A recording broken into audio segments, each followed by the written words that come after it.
Saya rekam dulu sebentar. Kita mulai para jamaah sekalian.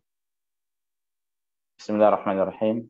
Assalamualaikum warahmatullahi wabarakatuh.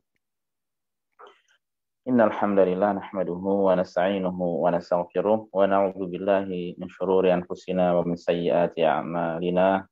May yahdihillahu fala mudilla lahu wa may yudlil fala hadiyalah. Wa asyhadu an la ilaha illallah wahdahu la syarika lah wa asyhadu anna Muhammadan 'abduhu wa rasuluh. Ya ayyuhalladzina amanu taqullaha haqqa tuqatih wa la tamutunna illa wa antum muslimun. Amma ba'd. Fa in asqal hadithi kitabullah wa khairul hadyi hadi Muhammadin sallallahu alaihi wasallam wa syarrul umuri muhdatsatuha wa kullu muhdatsatin bid'ah wa kullu bid'atin dhalalah wa kullu dhalalatin nar.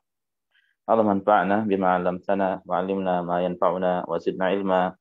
Rabbi shrah li sadri wa yassir li amri wa hlul 'uqdatam min lisani yafqahu qawli.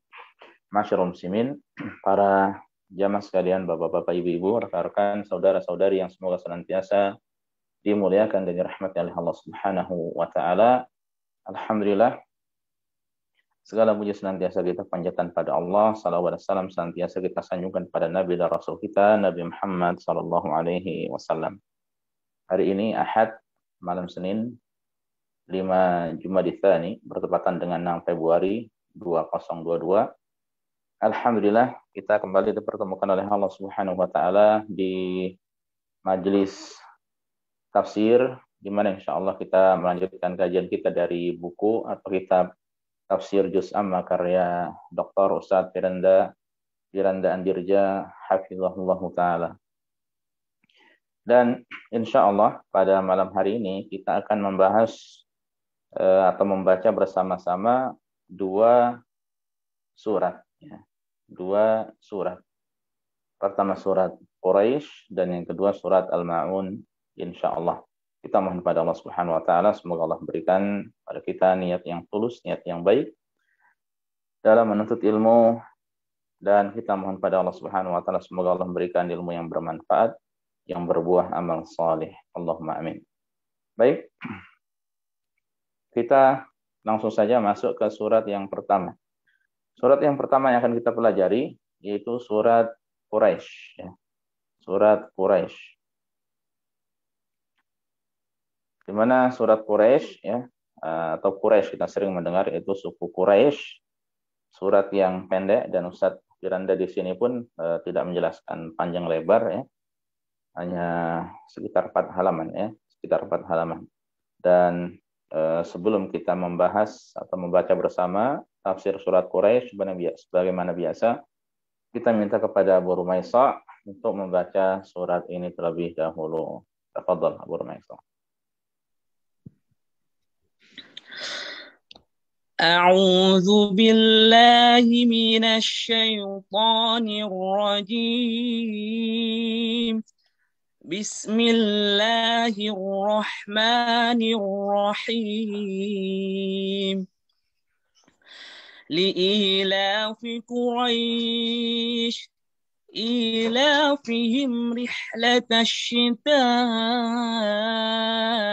والصيف فليعبدوا رب هذا البيت الذي أطعمهم من جوع وآمنهم من خوف. Barakallahu fiik wa jazakallahu khair. Baik, kita baca bersama para jamaah. Silakan bisa lihat di layar di HP situ, ya.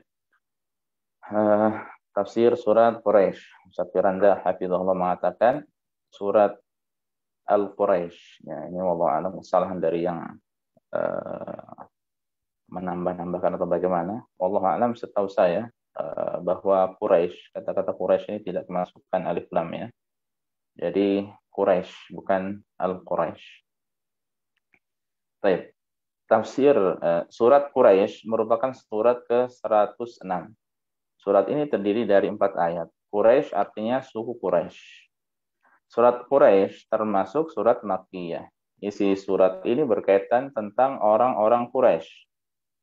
Di dalam suatu hadis tentang orang-orang Quraisy, Nabi Shallallahu Alaihi Wasallam bersabda, Innallaha astafa min waladi Ibrahim Ismail, wa astafa min waladi Ismail bani Kinanah, wa astafa min bani Kinanah Quraisyan, wa astafa min Quraisyin bani Hashim, wa astafani min bani Hashim. Artinya, kata Rasulullah SAW, sesungguhnya Allah memilih Kinanah dari keturunan Ismail. Dan Allah memilih Quraisy dari keturunan Kinanah. Allah memilih Bani Hashim dari keturunan Quraisy. Dan Allah memilih aku dari keturunan Bani Hashim. Nah, ini diantara hadis yang berkaitan dengan disebutkannya suku Quraisy. Ya. Baik, kita lanjutkan kepada penamaan Quraisy. Quraisy adalah kabilah yang paling mulia di Jazirah Arab.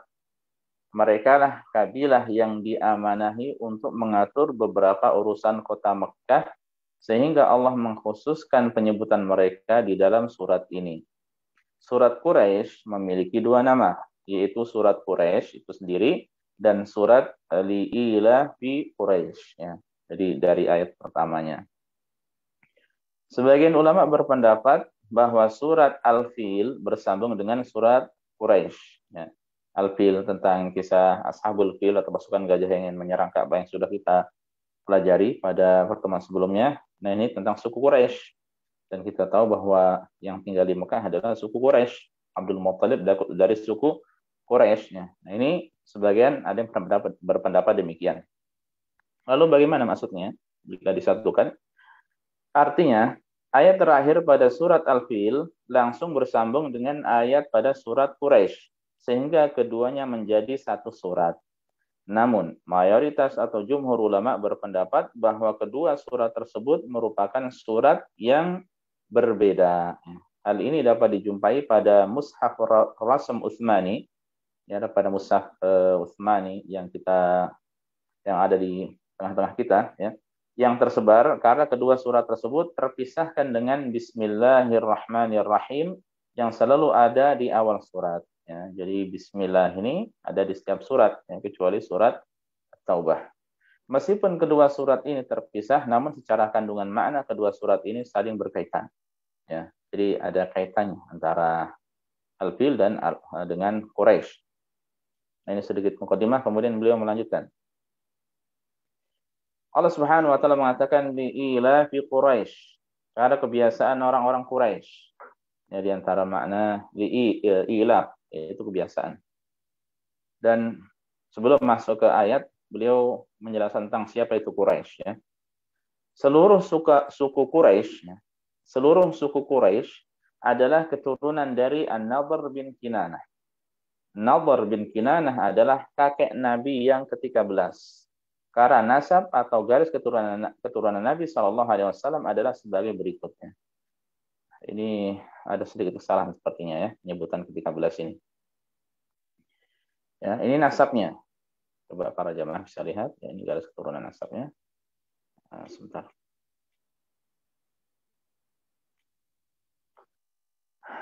Itu Muhammad bin Abdullah bin Abdul Muttalib bin Hashim bin Abdi Manaf bin Qusay bin Kilab bin Murrah bin Ka'ab bin Lu'ay bin Ghalib bin Fihr bin Malik bin Nadhr bin Kinanah bin Khuzaimah bin Mudrikah bin Ilyas bin Mudar bin Nizar bin Ma'ad bin Adnan.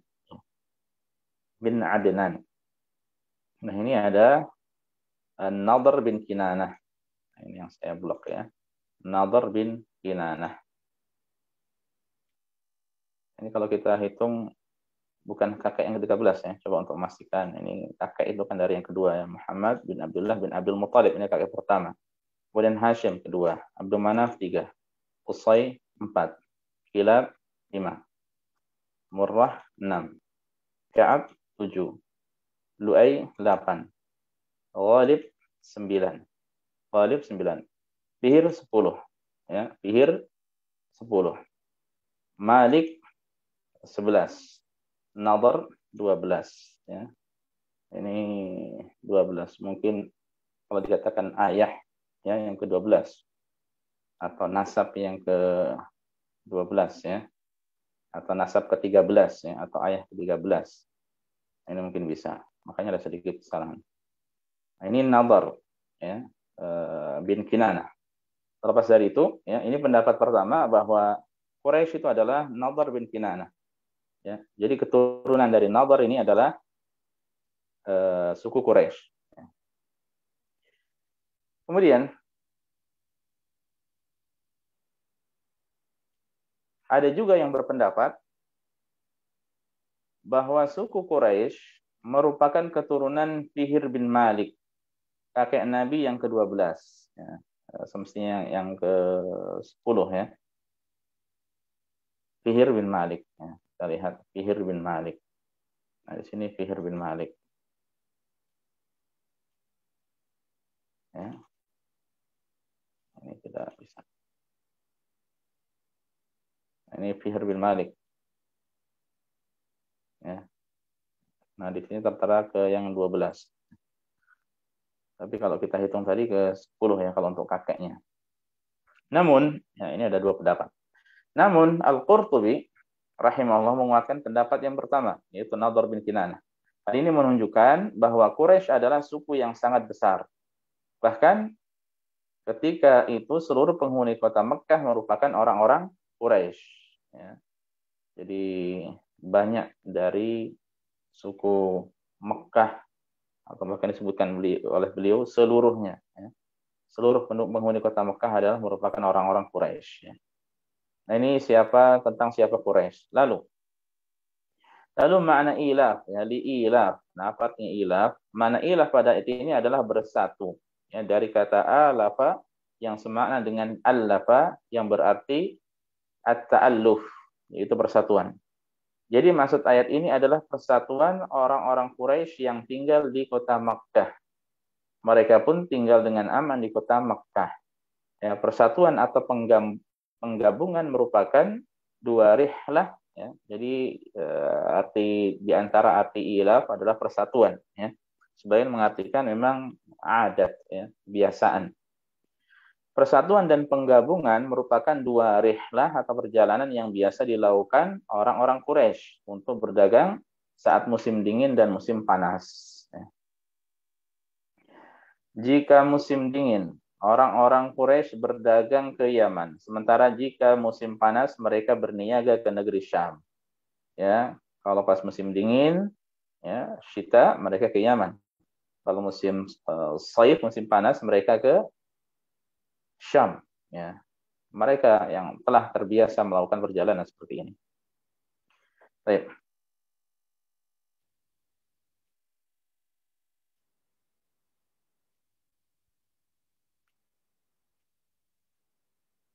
Kemudian,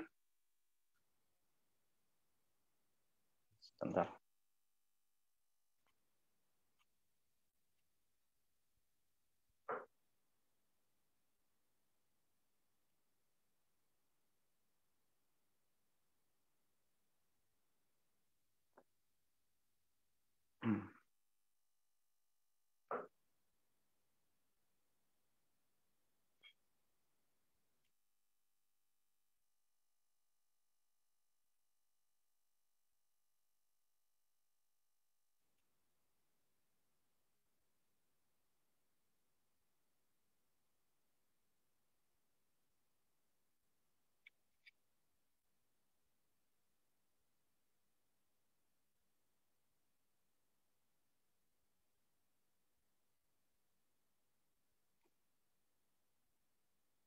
Ini sebenarnya sepertinya ada sedikit masalah ya, connect. Dari tadi kita sudah jalankan screen-nya, tapi di layar tidak jalan. Baik, al-muhim yang penting menyimak ya dan disimak dengan baik. Kita lanjutkan.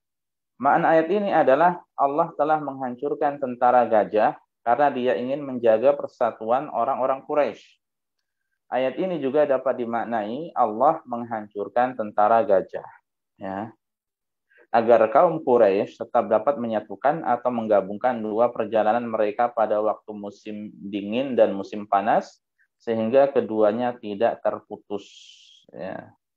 Kedua perkara di atas dapat terjadi karena Allah memberi keamanan pada mereka. Jika keamanan mereka dicabut Allah, misalnya mereka dikalahkan oleh pasukan bergajah, mereka akan tercerai-berai seperti suku-suku Arab yang lain. Akibatnya mereka tidak dapat menggabungkan dua perjalanan mereka. Nah, ini kalau sekiranya disatukan. Nah, itu ayat yang pertama, ya, tentang makna Quraisy dan arti dari ilaf ataupun perjalanan mereka, kebiasaan mereka pada musim dingin dan musim panas. Ya, rihlah mereka kemana.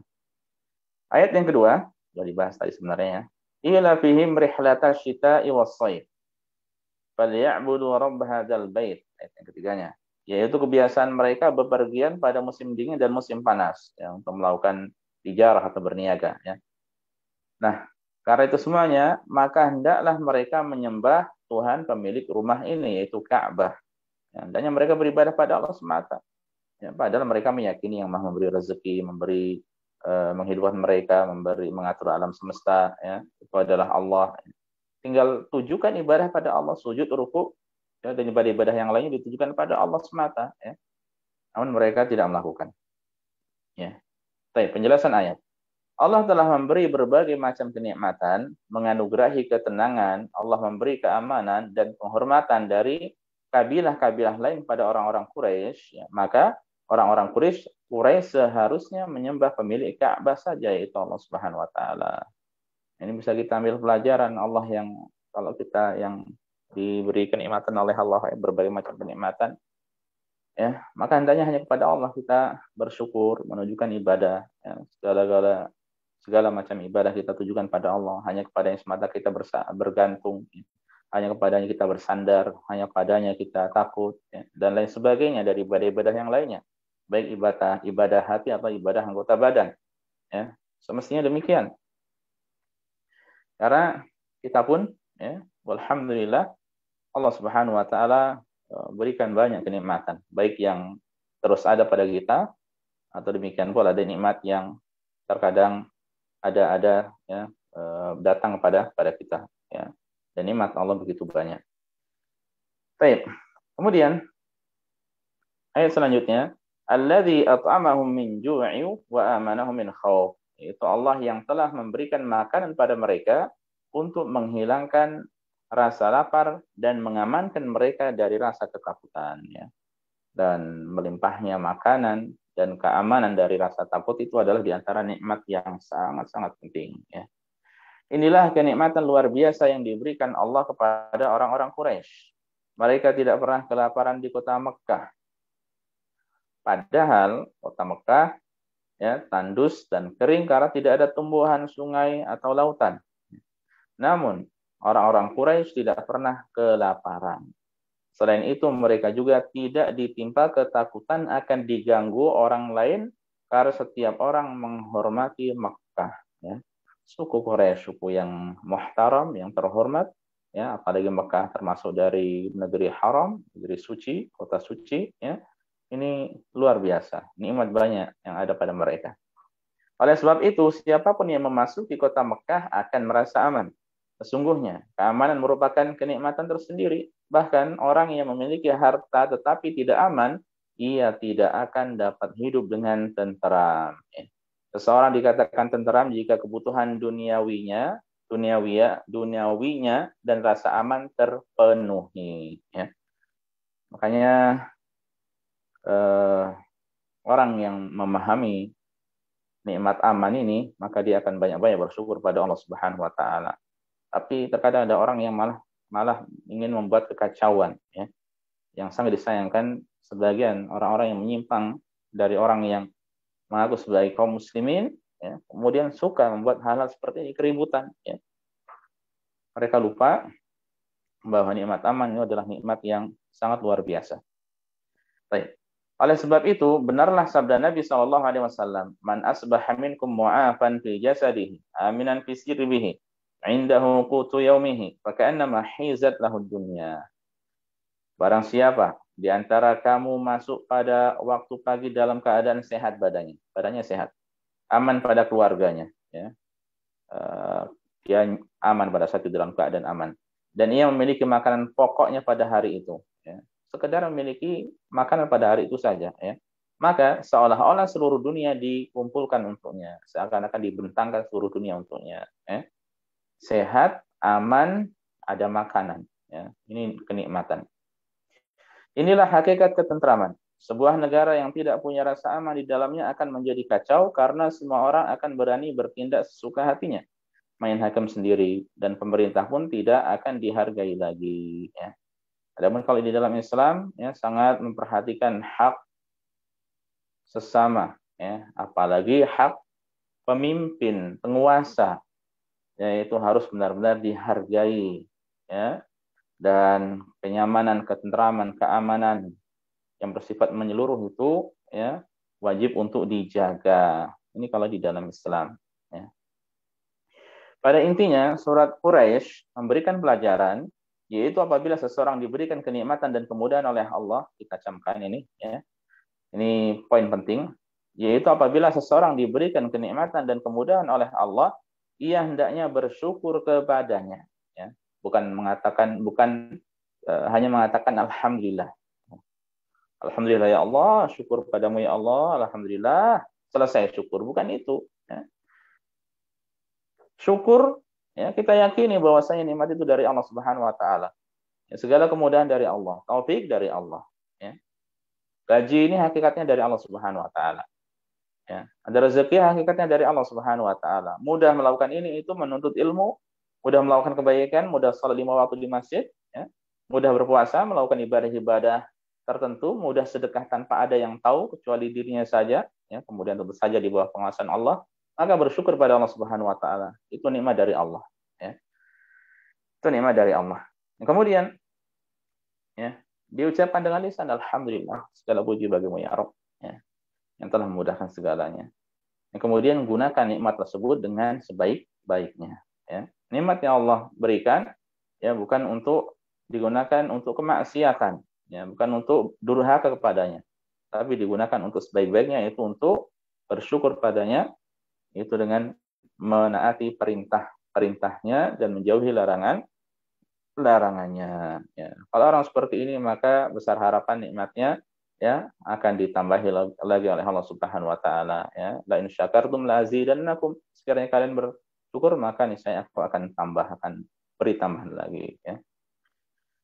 Nah ini, ya, hendaknya ia bersyukur padanya, itu pada Allah. Hal ini seperti pernyataan Allah kepada orang kafir Quraisy bahwa mereka diberikan keamanan, kemudahan, dan rezeki sehingga Allah memerintahkan mereka untuk menyembahnya semata, ya.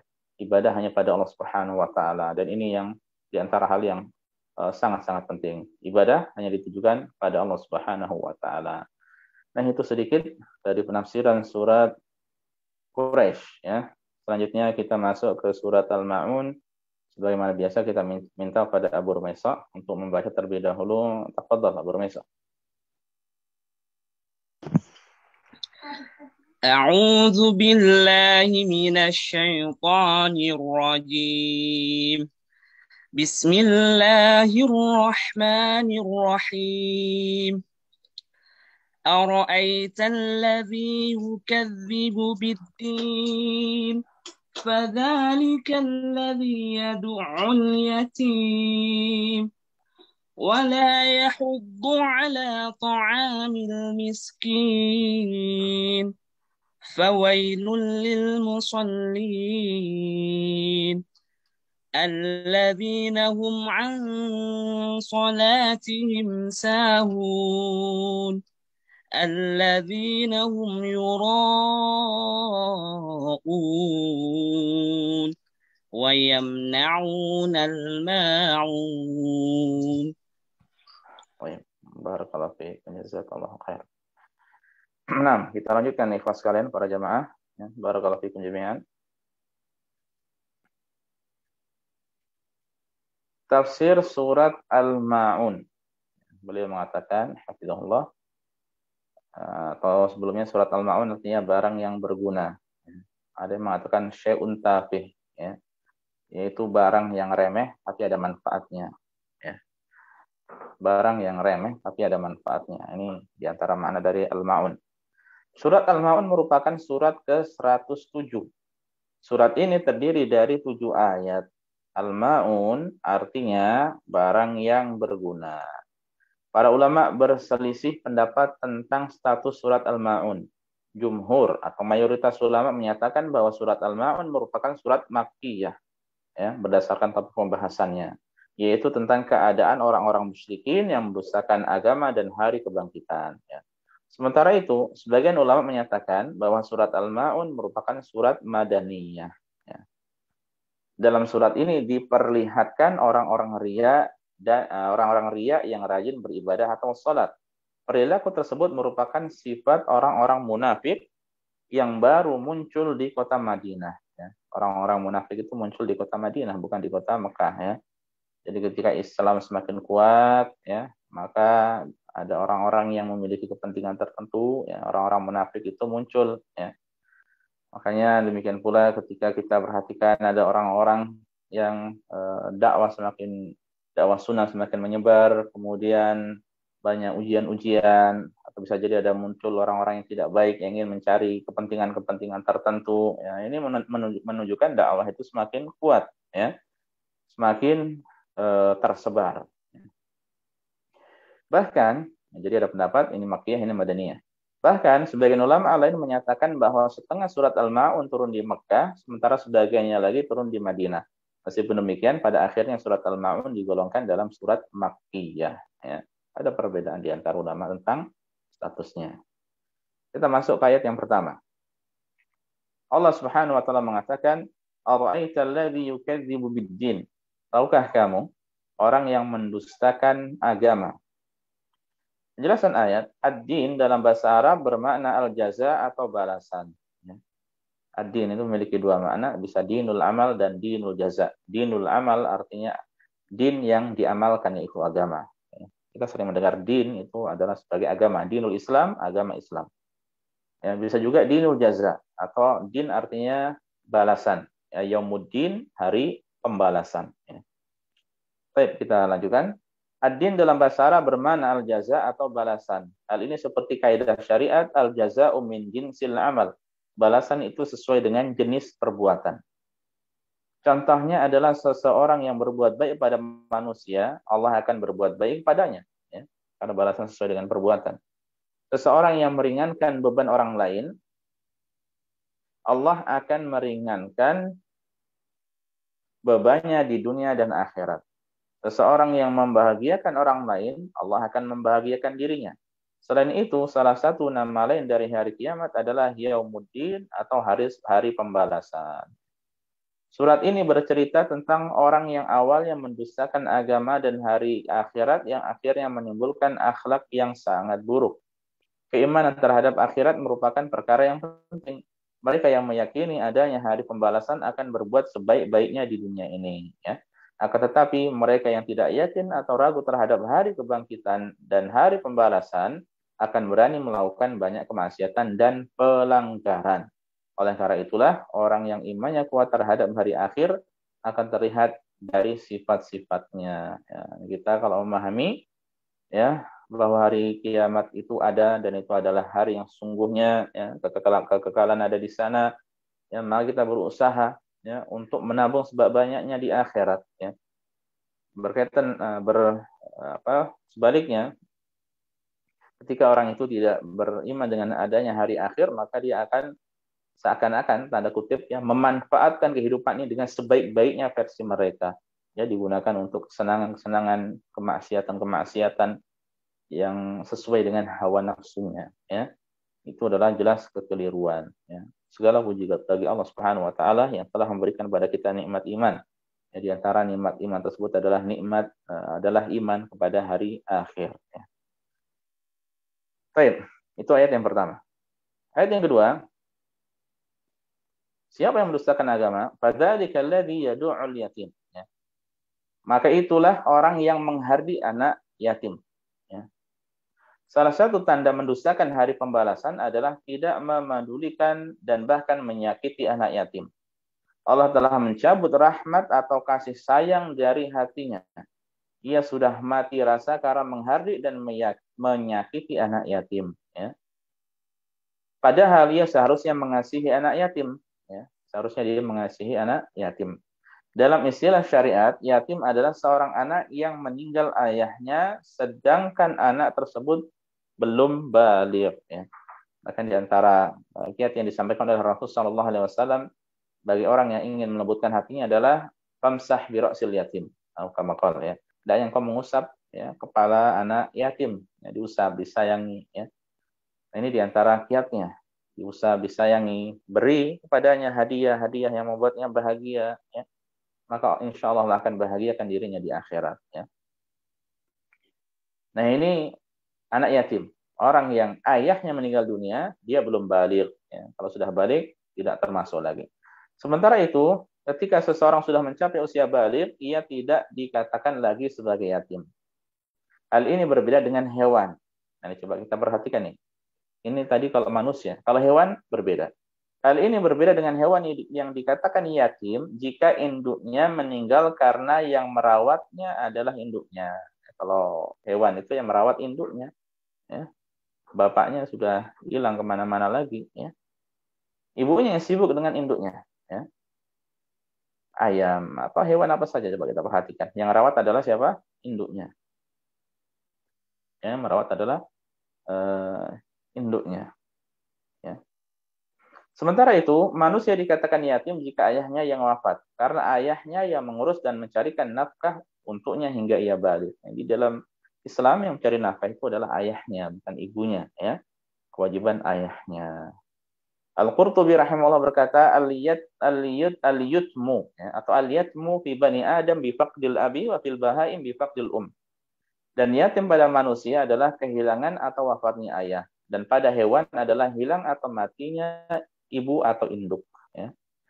Ada pendapat lain yang mengatakan bahwa seorang dikatakan yatim jika yang meninggal adalah ibunya. Akan tetapi Al-Qurtubi menyatakan pendapat ini tidak benar atau tidak ma'ruf. Ya. Ini pendapat yang tidak benar atau tidak ma'ruf. Ya. Yang benar adalah ayahnya. Ya. Kalau di Indonesia ada istilah yatim piatu. Ayah yatim, piatu ibu. Ya, bahkan sudah dewasa pun biasanya sudah balik mau dikatakan ini anak yatim. Ya. Baik. Sementara itu, salah satu sifat jahiliyah adalah meremehkan orang-orang lemah seperti anak yatim dan wanita. Ini sifat buruk mereka. Ya. Pada zaman jahiliyah, para wanita tidak diberikan warisan. Demikian pula dengan anak yatim. Mereka tidak dihargai karena tidak ada yang melindunginya. Bahkan, seandainya mereka memiliki harta yang banyak pun, harta itu akan diambil dan digunakan orang lain secara zalim. Itulah sebabnya Allah mengkhususkan penyebutannya dalam surat ini. Bahwa orang yang tidak beriman dengan hari kebangkitan akan menghardik, menzalimi, dan bersikap kasar kepada anak yatim. Ya. Apalagi kalau kita baca lagi tentang bagaimana jahiliyah memperlakukan wanita, ya maka ini lebih buruk lagi ya. Sangat-sangat buruk. Baik, ayat yang ketiga. Allah mengatakan, wala yahuddu ala ta'amil miskin, dan tidak mendorong memberi makan orang miskin, ya, tidak mendorong, tidak menyuruh, tidak memotivasi memberi makan kepada orang lain yang miskin. Ya. Inilah salah satu sifat orang yang mendustakan hari pembalasan. Ya. Yaitu tidak menganjurkan atau memberi makan kepada orang miskin. Ia pelit karena tidak percaya bahwa pemberiannya akan dibalas Allah di dunia dan akhirat. Oleh karena itulah Nabi SAW bersabda, wala, ini perlu didengarkan nih, ya, apa namanya hadis ini, nasihat bagi kita semuanya. Wala yajtami'u syuh wal imanu fi qalbi 'abdin abadan. Tidak akan berkumpul sifat kikir dan keimanan dalam hati seorang hamba selama-lamanya. Ya. Ini tidak berkumpul ini. Ya. Keimanan dengan kefakiran. Keimanan dengan kekikiran. Ya. Keimanan dan kekikiran. Orang yang pelit menandakan kekurangan iman terhadap hari akhirat atau hari pembalasan. Ini penjelasannya. Ia tidak yakin bahwa Allah akan membalas pemberiannya kepada orang miskin. Akibatnya, ia tidak pernah termotivasi untuk memberi makan fakir miskin. Hal ini sama seperti seorang pelaku maksiat. Nah, ini orang kalau pandangannya itu jauh, yang memikirkan hari akhirat, ya dia maka akan berusaha untuk menabung sebanyak-banyaknya untuk hari akhir. Ya. Ya, namun kalau orang kosong dari akhirat, ya, maka dia tidak akan beramal. Ya. Maka dia akan tidak akan beramal, diantaranya tidak akan membantu fakir miskin. Ya. Hal ini sama seperti seorang pelaku maksiat. Pada mulanya, ia akan mencari teman untuk melakukan kemaksiatan yang sama seperti yang dilakukannya. Hal tersebut agar dia tidak merasa rendah atau merasa hanya dirinya lah yang dicela. Atau jika ada orang pelit yang memandang semua orang di sekitarnya ternyata murah hati atau dermawan, ia pasti menganggap dirinya rendah sehingga takut dicela oleh orang lain. Ya, makanya kalau orang-orang yang tidak baik akhlaknya, kalau orang yang memiliki sifat yang buruk, ya, kebiasaan yang buruk, ya, kemudian dia bertemu dengan teman yang klop yang sama, ya, merasa semakin kuat, semakin banyak semakin kuat, ya, semakin lama-lama semakin berani ketika semakin banyak temannya, ya. Nah, seperti itu. Nah, itu sifat yang kedua, ya. Kemudian ayat yang keempat dan kelima, ya, itu tadi dua sifatnya. Keempat dan kelima. Allah mengatakan, "Fawailul lil musallin." Maka celakalah orang-orang yang salat. Jangan berhenti di sini saja. Ya, ada gambaran orang yang salat yang celaka itu yang seperti apa? Alladzina hum an salatihim sahun, yaitu orang-orang yang lalai, ya, terhadap salatnya. Mereka orang yang sahun. Ada sujud sahwi, ya. Sahwi itu masdarnya, jernya. Kalau sahun itu orang-orangnya, orang yang lalainya, orang yang lupa, ya. Penjelasan ayat. Sahun dalam bahasa Arab artinya lupa atau lalai dalam mengerjakan sholat. Ya. Termasuk orang-orang yang sholat keluar dari waktunya tanpa ada halangan, atau mereka yang menundanya sampai di akhir waktu. Ditunda-tunda sampai akhir waktu, bahkan sampai lewat waktu. Ini kebiasaan buruk, ya, tidak baik menunda-nunda yang tercela seperti ini, ya. Misalnya, orang yang sengaja melaksanakan sholat asar pada waktu menjelang maghrib. Ya, sholat asar yang sekarang kurang lebih jam 3 lewat berapa? Lewat 2 atau lewat 5 ya kurang lebih. Ya, ditunda-tunda sampai menjelang maghrib. Ya. Padahal tidak ada hal atau tidak ada alasan yang menghalanginya. Salat seperti ini merupakan sholat orang munafik. Ya. Orang munafik sholatnya seperti ini, tunda-tunda. Ya. Nabi SAW bersabda, "Tilka salatul munafiq. Yajlisu yarkubu syamsa hatta idza kanat baina qarnai asy-syaitan qama fa naqaraha arba'an la yadhkurullaha fiha illa qalila." Inilah salat orang munafik. Ia duduk hingga matahari berada di antara dua tanduk setan. Ya, dia lihat matahari kalau sudah dekat tanduk setan, ya, sudah mau tenggelam, ya. Lalu ia mengerjakan salat asar 4 rakaat, ia hanya mengingat Allah dalam waktu yang sedikit, ya.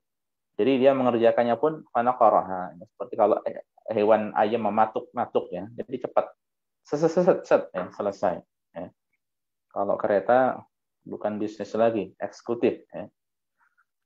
Mereka lah orang yang sholat, tetapi sholat mereka tidak benar sehingga dicela oleh Allah. Ya. Bahkan sebagian ulama, jadi bukan berarti orang yang sholat itu kemudian bebas selesai. Ya. Sholat harus sesuai dengan tata caranya. Ya, harus sesuai dengan tuntunan. Di lain hal juga dia harus ikhlas lillahi ta'ala. Ya, di lain hal lagi juga dia berusaha untuk khusyuk. Ya. Tidak sekedar sholat beres selesai, sudah. Ya, tidak. Nah, ini penting, catatan dari beliau selanjutnya. Bahkan, sebagian ulama menyebutkan mereka yang termasuk dicela dalam ayat ini adalah orang yang tidak khusyuk dalam sholatnya. Ya, tidak khusyuk sholatnya. Nah, khusyuk dalam salat merupakan perkara yang sebenarnya tidak berat, ya. Akan tetapi ia sengaja tidak khusyuk atau pikirannya tidak terfokus dengan salat karena hal lain. Karena saat kerja mikir dunia, saat salat mikir dunia juga, ya akhirnya seperti itu, ya. Akhirnya seperti itu. Kita mohon pada Allah semoga dimudahkan untuk terus khusyuk, ya, dalam salat, ya. Harus digapai, harus diusahakan. Ya, hendaknya kita tidak ridho salat, ya, yang kurang khusyuk, yang tidak khusyuk, bahkan hatinya terus di pekerjaan atau terus memikirkan dunia. Ya, jangan sampai ridho, terus berusaha. Ya. Apalagi kita ini sholat setiap hari ya. Semakin kalau ini olahraga ya, semakin orang itu semakin sering mengerjakannya, semakin wah dia, semakin piawai, semakin lihai, jadi senior dia, jadi master di situ ya. Namun dalam sholat, nah ini luar biasanya sholat ya, ajaibnya sholat ya. Bahkan bisa jadi orang yang lama sholat, itu tetap saja dia terkadang tidak khusyuk ya. Makanya ya, makanya terus berusaha kita untuk membenahi sholat kita ya. Akan tetapi ia sengaja tidak khusyuk atau pikirannya tidak terfokus dengan sholat karena hal lain. Dengan demikian hal itu merupakan perkara yang tercela ya. Dengan demikian itu termasuk perkara yang tercela. Meskipun ayat ini berkaitan dengan orang-orang munafik, tetapi mereka yang melalaikan sholatnya juga termasuk dari orang-orang yang dicerca dan dicela ayat ini.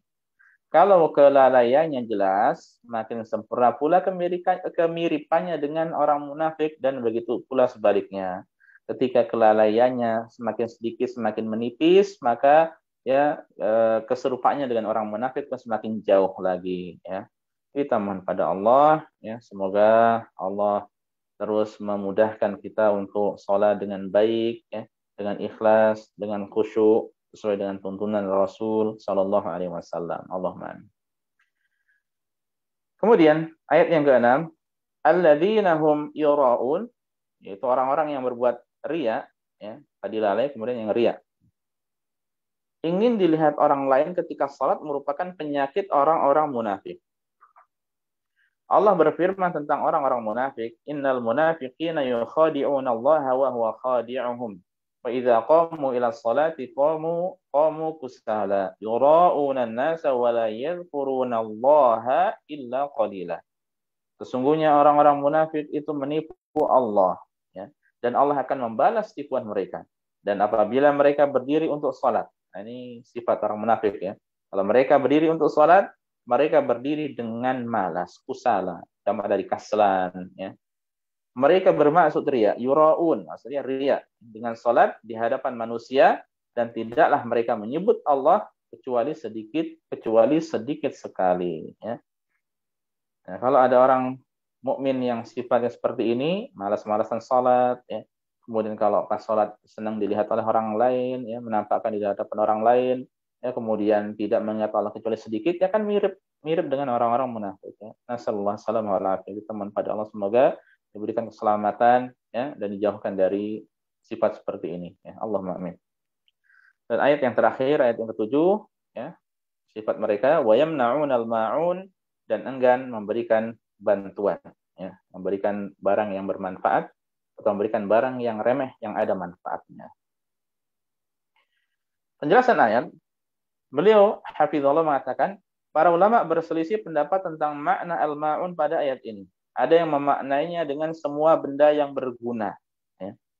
Garam, ya, atau mungkin panci, atau sendok, atau centong, atau apa lagi. Ya. Ada pula yang memaknainya dengan pinjaman, yaitu sesuatu yang dipinjamkan, kemudian dikembalikan. Ya, tadi centong, panci, dan sebagainya itu kan terkadang di tengah tengah-tengah keluarga, tangga, mungkin ada yang pinjam barang, pinjam ember, pinjam barang-barang yang remeh, ya, tapi ada manfaatnya. Ya. Kemudian dikembalikan ya. Nah, kalau hal seperti ini aja wa yamna'unal ma'un, mereka tidak mau, tidak boleh ya. Lalu bagaimana dengan yang lebih mahal lagi, lebih berharga lagi ya. Inilah salah satu sifat orang pelit. Jika ada orang lain yang ingin meminjam barang miliknya, ia tidak ingin meminjamkannya walaupun si peminjam menjanjikan untuk segera mengembalikannya ya. Pinjam apa saja hal-hal dari hal remeh yang ada manfaatnya ya. Mungkin kalau kita sebut-sebut akan banyak sekali ya barang-barang di sekitar kita. Padahal meminjamkan barang tidak akan merugikan dirinya ya. Sebaliknya akan berfaedah baginya di dunia dan di akhirat. Hal ini menunjukkan sifat pelitnya yang luar biasa. Jika meminjamkan yang tidak mengurangi hartanya saja ia enggan, apalagi menginfakkan hartanya. Minjemin saja kemudian dibalikin aja nggak mau. Apalagi sampai kalau dikeluarkan, dilepaskan, ya, ia sudah tentu lebih pelit lagi. Ya. Ini orang yang tercela. Ya. Dengan demikian, para jamaah sekalian, a'azanillahu wa iyyakum, selesai kita dari penafsiran dua surat, surat Quraisy dan surat Al-Ma'un. Kita mohon pada Allah Subhanahu wa taala semoga apa yang kita pelajari bersama ini bermanfaat bagi kita, jadi nasihat bagi kita. Ya, insyaallah pada pertemuan selanjutnya kita lanjutkan dengan surat Al-Kautsar dan surat-surat yang lainnya. Wallahu taala alam, semoga bermanfaat. Wassallallahu ala nabiyyina Muhammad wasallama tasliman katsira. Barakallahu fikum wa jazakumullahu khairan. Bismillah, walhamdulillah, wassalatu wassalamu ala rasulillah wa ala alihi wa sahbihi wa man wala.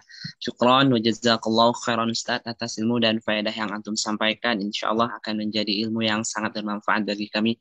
Amin amin ya rabbal alamin. Selanjutnya bagi teman-teman jamaah yang mempunyai pertanyaan, silahkan bisa disampaikan langsung secara raise hand terlebih dahulu atau bisa melalui chatbox everyone atau bisa ke Saifuddin Abu Rumesa. Taib, ini ada pertanyaan yang masuk Ustaz. Assalamualaikum Ustaz, barakallahu fiik. Ustaz, 12 atau 13 kakek Rasulullah Shallallahu Alaihi Wasallam adalah masuk golongan non muslim atau kafir atau dilindungi Allah Subhanahu wa taala, tetap mempunyai akidah yang hanif. Syukran wa jazakallahu khairan Ustaz.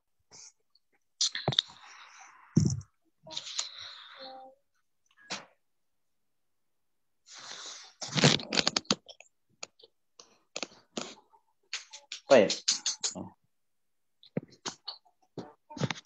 Barakallahu fiik. Barakallahu fiikum wa jazakumullahu khair. Apakah 12 atau 13 kakek Rasulullah SAW adalah masuk golongan non-muslim atau kafir atau dilindungi Allah Subhanahu wa taala, tetap mempunyai akidah yang hanif, ya. Kakek Rasul sallallahu alaihi wasallam, ya, tentu banyak, ya. Yang kita sebutkan di sini tadi, ya, ini masih sebagiannya, ya. Karena kesemuanya nanti kan berkesimpulan atau berakhir di Nabi Adam alaihissalam, ya. Coba kita share lagi, ya. Mana share screen. Baik. Nah, apa yang ada di sini, ya, sampai Adnan, ya, ini yang disepakati oleh para ulama, ya. Seingat saya, ya, dari Muhammad bin Abdullah bin Abdul Muttalib bin Hashim sampai bin Ma'ad bin Adnan, ini yang disepakati pesahihannya. Kemudian nanti dari Adnan sampai Ismail bin Ibrahim, ini ulama berselisih, ya. Kemudian nanti sampai Ibrahim sampai Nabi Adam alaihissalam, itu ada berselisih juga, ya. Nah, ini yang sepakat, ya. Dan ini banyak, ya. Kan nanti kemudian sampai ke Nabi Ismail bin Ibrahim dan seterusnya. Nah, yang ditanyakan tadi, apakah kakek ke-13, ya, berarti sampai 13 sampai Nadhr bin Kinanah ini, apakah mereka itu orang-orang yang mentauhidkan Allah Subhanahu wa taala atau bagaimana akidahnya hanif, ya. Kalau akidah hanif, ya, lurus seperti millah Ibrahimiyah atau agama Nabi Ibrahim yang disebut sebagai millah Ibrahimiyah, ya, berarti lurus, akidah yang lurus, yang tauhid. Nah, ini bagaimana? Wallahu a'lam, ya. Saya belum mengetahui perincian, ya, perincian dari semua, dari dari kakek-kakek Nabi kita Nabi Muhammad sallallahu alaihi wasallam, ya. Yang kita ketahui, ya, yang jelas, yang mungkin untuk sekarang ini ingat, ya, dan ini sebenarnya bukan termasuk perkara yang penting, ya, tidak sampai rukun dalam masalah kewajiban, dalam masalah keyakinan. Itu berkaitan dengan masalah ayah dan kakek Rasulullah Sallallahu Alaihi Wasallam, ya. Ini kalau orang-orang awam, ya, banyak yang belum bisa menerima. Memang sebagian ulama ada yang berpendapat, ya, namun insya Allah itu adalah pendapat yang kurang tepat, ya. Itu berkaitan dengan ayah ibu Nabi Shallallahu Alaihi Wasallam. Apakah di surga atau di neraka? Ini pembahasan yang memang bagi sebagian orang itu adalah sensitif. Ya. Namun kalau kita perhatikan dalil, ya, kita perhatikan dalil hadis-hadis berkaitan dengan masalah ini, itu adalah jelas, ya. Termasuk ya masalah Abdullah, ya, Muhammad bin Abdullah bin Abdul Muttalib, ya. Yang kalau sepengetahuan saya, ya, dan insya Allah kita tahu juga bahwa mereka berdua adalah tidak meninggal dunia, ya, di atas agama Nabi Ibrahim, ya. Ini yang kita ketahui. Dan kalau kalau mau kita rinci ini, ya, ada beberapa dalil ataupun hadis ataupun riwayat berkaitan dengan masalah itu, ya. Wallahu alam. Adapun perincian tentang kakek-kakek yang lainnya, ya, ini saya belum tahu. Nah, Ada pertanyaan yang masuk lagi, Ustaz. Assalamualaikum, Ustaz. Barakallahu fiik. Mengapa suku Quraisy dijuluki Quraisy? Apakah ada sejarah tersendiri tentang penamaan suku Quraisy? Tentang penamaan Quraisy, Ustaz. Syukran, jazakallahu khairan. baik, apakah suku Quraisy? Ya, pertanyaan selanjutnya, apakah suku Quraisy itu ada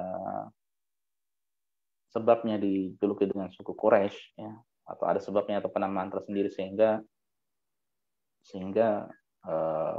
Nadhr bin Kinanah atau Fihr bin Malik tadi adalah disebut dengan Quraisy. Ya, wallahu alam, tidak hadir sekarang, ya. Tidak hadir bagi saya, ya. Insyaallah semoga dimudahkan untuk membahasnya pada pertemuan selanjutnya biidznillah, ya. 6. Ada lagi? Taib, masih ada, Ustaz.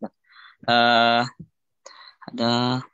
Taib. Assalamualaikum, Ustaz. Barakallahu fiik. Izin bertanya, Ustaz, mengenai bacaan ayat Al-Quran di dalam sholat berjamaah.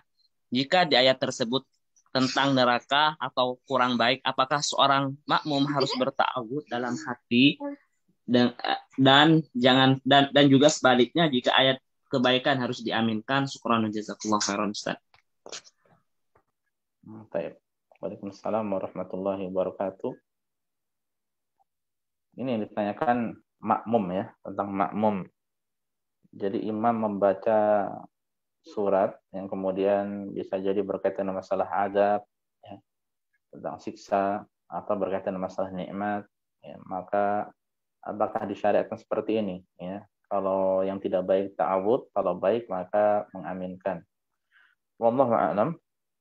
Yang saya ketahui, ya, dari penjelasan salah seorang sahabat, ya, bahwasanya Rasulullah Shallallahu Alaihi Wasallam dahulu kalau melalui ayat-ayat berkaitan dengan masalah azab, ya, dan siksa, ya, maka beliau berlindung darinya, ya, beliau berlindung darinya.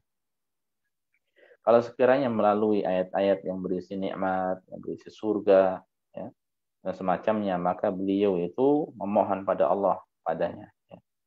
Dan kalau tidak salah ketika berkaitan dengan masalah ayat-ayat tasbih, ya, maka beliau bertasbih juga pada Allah Subhanahu wa taala. Namun yang saya ketahui, ya, bahwa ini adalah pada sholat sunnah, ya, pada sholat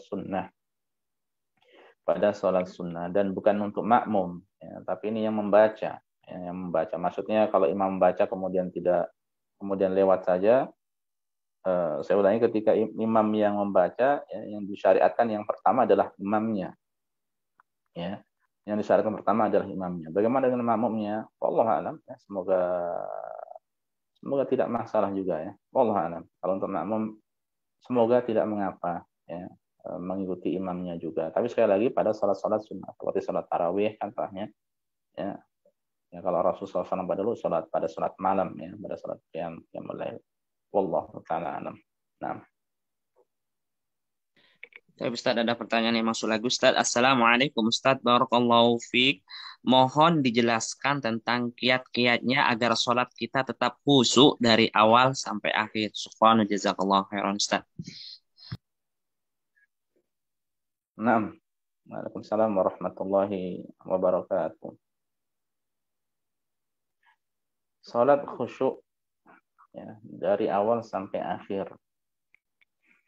Untuk tata caranya mungkin kita, ya, banyak dari kita yang tahu, tapi secara praktiknya ya itu yang butuh perjuangan.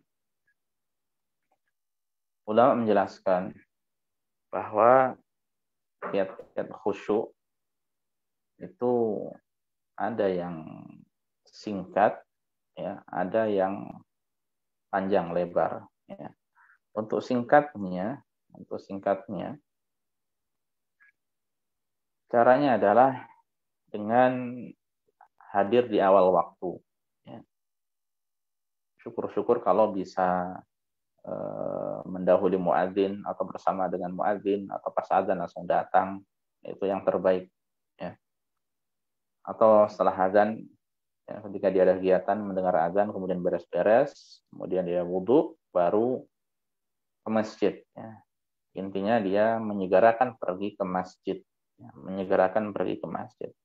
Dan kemudian, ya, jadi dia kalau mau disingkat, dia wudhunya sesuai dengan tuntunan. Ya, dari awal membaca bismillah, kemudian ditutup dengan doa setelah wudhu, ya. Kemudian dia mengenakan pakaian yang rapi, ya. Kalau ada minyak wangi pakai minyak wangi, ya. Kemudian dia keluar rumah membaca doa keluar rumah, ya. Kemudian menuju masjid membaca doa menuju masjid, ya. Kemudian dia ketika berangkat menjaga adab-adab menuju masjid, ya. Kalau dengan berjalan, ya, maka itu adalah yang lebih baik lagi, ya. Kemudian dia masuk masjid dengan memperhatikan adab-adab masuk masjid, ya. Dengan masuk dengan melangkahkan kaki kanan terlebih dahulu, ya. Nanti kalau keluarnya dengan kaki kiri terlebih dahulu, ya. Ya, kemudian setelah itu dia sholat 2 rakaat tahiyatul masjid, ya. Kalau mungkin sebelum zuhur atau kemudian zuhur dia bisa 4 rakaat, ya. Dia mengerjakan sholat 4 rakaat, ya. Kemudian kalau masih ada waktu antara azan dan iqamah, dia bisa duduk berdoa pada Allah Subhanahu wa taala, ya. Di antaranya mohon pada Allah agar diberikan kekhusyuan dalam sholat, ya. Kemudian kalau sudah iqamah dia sholat bersama imam, ya, berusaha untuk fokus untuk khusyuk, ya. Nah, ini ini kiat singkatnya, ya. Ada yang terlewat tadi di awal, ya, termasuk juga ketika mendengar azan dia menjawab azan, ya, termasuk juga kiat-kiat singkat untuk sholat khusyuk, ya. Jadi ketika ada azan dia sudah bersama azan, bukan bersama dunia lagi, ya. Dia jawab azan kemudian membaca doa setelah azan, ya. Nah, kemudian sesuai dengan rangkaian yang seperti saya sebutkan tadi, ya, itu kiat singkatnya plus tadi berdoa, ya, untuk khusyuk. Adapun kalau kiat panjang lebarnya, ya, ya, maka ulama menjelaskan panjang, ya, dengan memahami dengan memahami keutamaan sholat, ya, kedudukan sholat, ya. Kemudian juga dengan melihat bagaimana sholatnya Rasulullah SAW, ya. Beliau itu senang dengan sholat, ya. Kalau beliau ada masalah beliau langsung sholat, ya. Dan mengatakan narih nabiha, ya Bilal, wahai Bilal, hiburlah kami dengan sholat. Jadi benar-benar sebagai hiburan sholat, ya, sholat kita ini, ya. Kemudian coba pelajari kisah-kisah para sahabat dan sebagainya ketika sholat mereka, bagaimana mereka menangis, bagaimana mereka khusyuk, bagaimana ya, sholat panjang dan seterusnya. Nah, ini menjadi motivasi bagi seorang untuk berusaha untuk sholat khusyuk, ya. Kemudian juga diantaranya Rasulullah SAW mengatakan sholli sholata muwaddi', ya. Sholatlah seperti sholatnya orang yang akan berpisah, yang akan meninggal dunia, ya.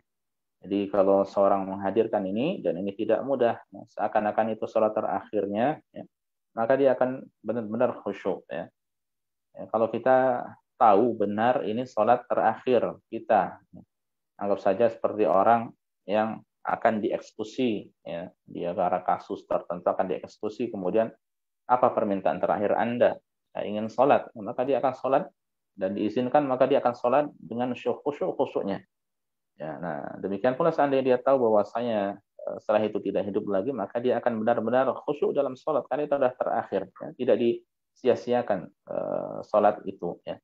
Kemudian, nah itu diantaranya. Ya, kemudian termasuk juga mempelajari bacaan-bacaan sholat, setiap bacaan itu dia pahami, ya. Makanya ini pentingnya belajar bahasa Arab, ya, diantaranya kalau kita tahu pahami makna dari kandungan bacaan-bacaan salat Allah Akbar itu apa, subhanallah itu akbar, subhanallah itu apa, la ilaha illallah itu apa, ya, kemudian subhana rabbiyal azim itu apa, subhana rabbil a'la itu apa, ya surat-surat pendek dia pahami apa maknanya, apa yang terkandung di dalamnya, ya kemudian dia tahu juga kapan waktu-waktu yang mustajab dalam sholat itu.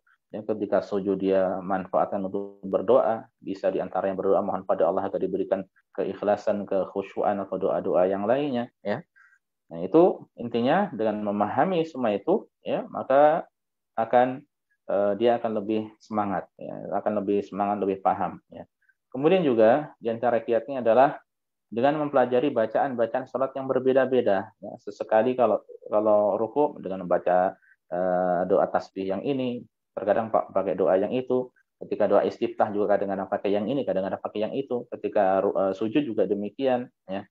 Nah, maka ini juga bisa menjadikan seorang itu lebih khusyuk. Ya. Berbeda kalau orang hanya hafal satu, dia terus menerus itu saja sudah otomatis terkadang itu ya.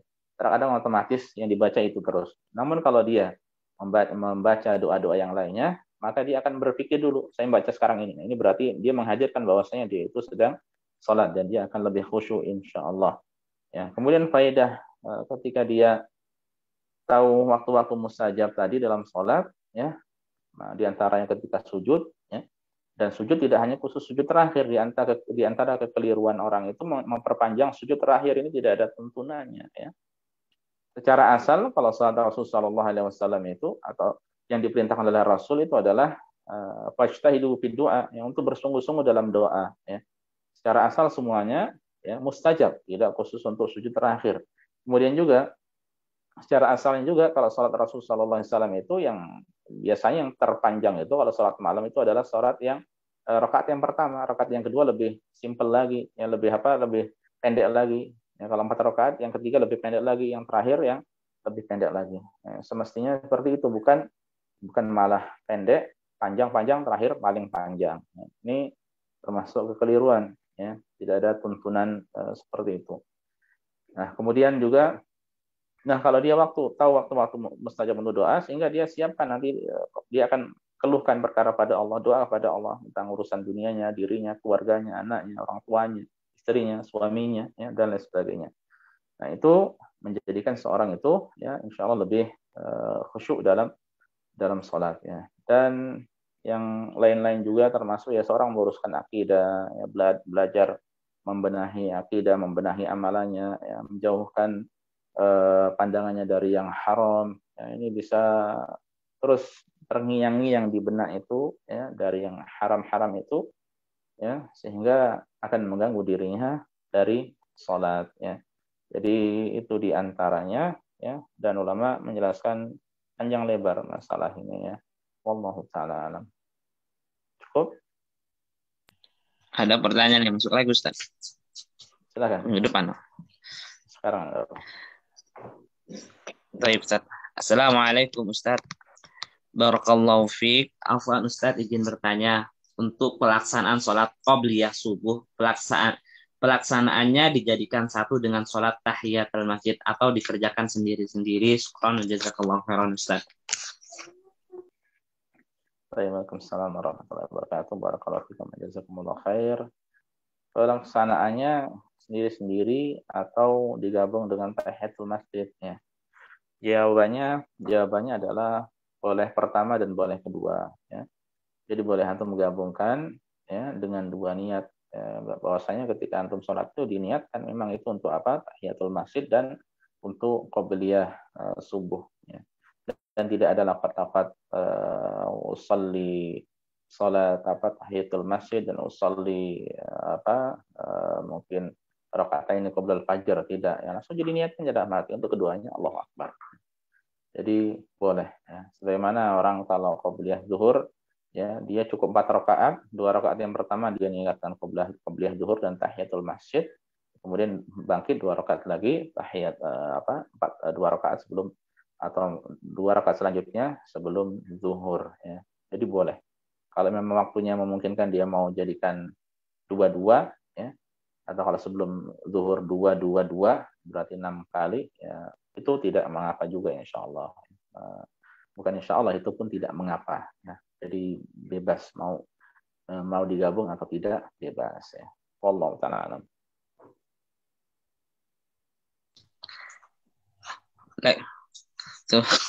Masih ada satu lagi Ustaz. Ya, lanjut. Coba Ada apa? bacakan dulu. Ustaz, Assalamualaikum Ustaz. Barakallahu fiik. Apakah ada perbedaan cara memperlakukan anak yatim yang mati bapaknya saja dengan anak yatim yang mati ibunya saja? Atau kedua-duanya sama? Dan apakah anak yatim anak yatim piatu itu yang meninggal bapak dan ibunya? Syukran wa jazakallahu khairan.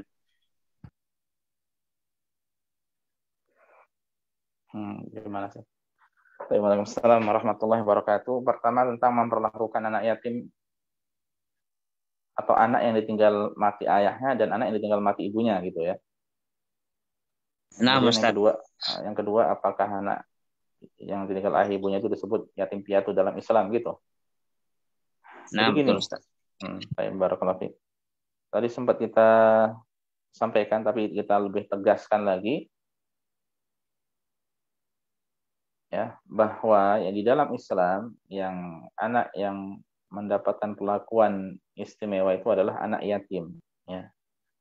Anak yatim. Mengapa? Ya, dan ingat anak yatim itu yang ditinggal ayahnya dia kecil ya, dia masih kecil belum balik. Mengapa? Karena yang menjadi tulang punggung keluarga di dalam Islam itu adalah ayah ya. Nah, ketika ayahnya meninggal dunia, maka ya, ibunya kerepotan, ya, kesulitan, ya, tidak mudah untuk mencari rezeki, ya, untuk bekerja, ya, meskipun ingat secara asal rezeki sudah Allah atur, ya. Nah ini tentu tidak mudah, sehingga butuh dibantu anak tersebut, itu perlakuan khusus, ya. Nah berbeda ketika yang ibunya yang meninggal, ya, maka yang ayahnya masih tetap mencari rezeki untuk anaknya, ya. Meskipun sama-sama tentu namanya anak-anak, ya, tentu disyariatkan untuk disayangi. Baik ada ayahnya, ada kedua orang tuanya, atau salah satu meninggal atau kedua-duanya meninggal, maka sama-sama di dalam Islam ya harus tetap disayangi, diperlakukan dengan cara yang baik. Ya. Hanya saja yang lebih dikhususkan di sini adalah ya anak yatim. Ya. Nah, kalau dengan anak yatim atau piatu bagaimana? Ya, tentu saja lebih berat lagi, ya lebih berat lagi. Namun kalau di dalam Islam tidak ada istilah piatu ya, yatim saja. Nah, ini kalau tidak ada orang tua, ayah dan ibunya tidak ada ya lebih kasihan lagi, ya lebih kasihan lagi dia. Ya, tidak ada yang menyayangi dari pihak ayah dan pihak ibunya, ya sehingga dia lebih ditekankan lagi tentu saja. Ya. Nah, hanya saja para jamaah yang barakallahu fiik, di dalam Islam yang mengapa disebutkan tentang yatim, anak yatim, kemudian berkaitan masalah harta anak yatim dan seterusnya, karena memang yang mencari rezeki, mencari nafkah itu adalah ayahnya, ya, sehingga harta yang dimiliki anak yatim itu harus benar-benar dijaga, itu adalah haknya. Ya, kalau sudah bisa memegang harta dengan baik, mempergunakan dengan baik, maka diberikan pada mereka. Dan Rasul menjelaskan bahwa di antara dosa besar, di antara 7 dosa besar adalah makan harta anak yatim. Ya, makanya dia memiliki hak yang begitu besar di dalam Islam. Dan terakhir tadi, sekali lagi, ya istilah yatim piatu ini di Indonesia saja. Kalau di dalam Islam hanya ada istilah yatim saja. Ya. Wallahu ta'ala a'lam. Baiklah, para jamaah sekalian, ini saja yang bisa kita pelajari bersama. Semoga memberi manfaat bagi kita semuanya. Kurang lebihnya saya mohon maaf. Ya. Kita tutup. Subhanakallah bihamdika. Asyhadu an la ilaha illa anta astaghfiruka wa atubu ilaika. Assalamualaikum warahmatullahi wabarakatuh. Waalaikumsalam warahmatullahi wabarakatuh.